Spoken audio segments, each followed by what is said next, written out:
আসসালামু আলাইকুম প্রিয় দর্শক। আজকের ভিডিওতে আমরা এমন 5টি জনপ্রিয় গেম সম্পর্কে কথা বলবো যেগুলি অনেকেই প্রতিদিন খেলেন, কিন্তু অনেক সময় বুঝতে পারেন না এগুলি ইসলামের দৃষ্টিতে ক্ষতিকর বা হারামের দিকে নিয়ে যেতে পারে। এই গেমগুলি শুধু সময় নষ্টই করে না, অনেক সময় নামাজ, ইবাদত, পড়াশোনা এবং বাস্তব জীবন থেকেও দূরে সরিয়ে দেয়। তাই আজ আমরা জানব ইসলামে হারাম বা ক্ষতিকর 5টি গেম। ভিডিওটি শেষ পর্যন্ত দেখবেন, কারণ শেষের কথাটা আপনার জীবন বদলে দিতে পারে। 1. লুডো। প্রথমে আছে লুডো। লুডো দেখতে খুব সাধারণ একটি বোর্ড গেম মনে হলেও বাস্তবে অনেক ক্ষেত্রে এটি জুয়া বা বাজির সাথে যুক্ত হয়ে যায়। অনেক মানুষ বন্ধুদের সাথে লুডো খেলে টাকা বা বাজি ধরে, যা ইসলামে স্পষ্টভাবে হারাম। ইসলামে বলা হয়েছে, যে খেলায় জুয়া, বাজি বা অর্থের লেনদেন থাকে তা সম্পূর্ণ নিষিদ্ধ।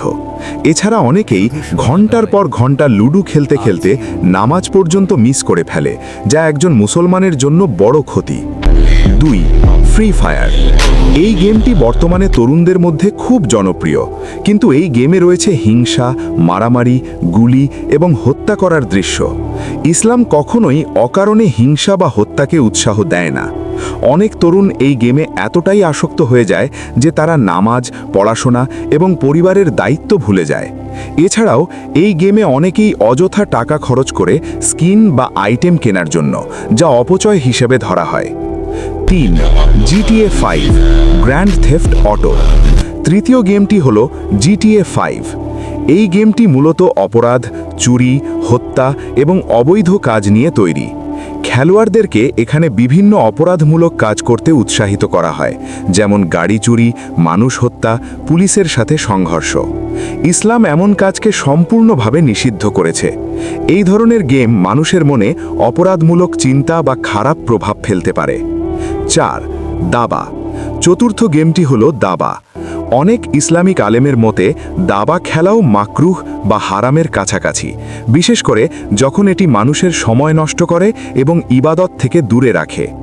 অনেক মানুষ ঘন্টার পর ঘন্টা দাবা খেলতে থাকে, যার ফলে তারা নামাজ বা গুরুত্বপূর্ণ কাজ ভুলে যায়। যে কোনো খেলা যদি মানুষকে আল্লাহর স্মরণ থেকে দূরে সরিয়ে দেয়, তাহলে তা মুসলমানের জন্য ক্ষতিকর। 5. পাবজি। পঞ্চম গেমটি হল পাবজি। এই গেমটিও অনেকটা ফ্রি ফায়ারের মতো যুদ্ধ এবং হত্যার ওপর ভিত্তি করে তৈরি।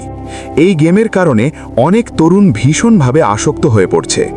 অনেকে দিনের পর দিন রাত জেগে পাবজি খেলছে, যার ফলে নামাজ ছুটে যাচ্ছে, পড়াশোনা নষ্ট হচ্ছে, মানসিক চাপ বাড়ছে। ইসলামে বলা হয়েছে, যে কাজ মানুষকে সময় নষ্ট করতে বাধ্য করে এবং ইবাদত থেকে দূরে সরিয়ে দেয়, তা থেকে দূরে থাকা উচিত। শেষ কথা, প্রিয় দর্শক, জীবন খুব ছোট। আমরা যদি এই মূল্যবান সময় গেমে নষ্ট করি, তাহলে আমরা আমাদের আসল লক্ষ্য ভুলে যাব। একজন মুসলমানের উচিত নামাজ ঠিকভাবে পড়া, কুরআন তিলাওয়াত করা, ভালো কাজ করা। তাই আসুন আমরা চেষ্টা করি ক্ষতিকর গেম থেকে দূরে থাকতে এবং আমাদের সময়কে ভালো কাজে ব্যবহার করতে। ভিডিও ভালো লাগলে লাইক দিন, কমেন্ট করুন এবং ইসলামিক ভিডিও পেতে চ্যানেলটি সাবস্ক্রাইব করুন। আসসালামু আলাইকুম।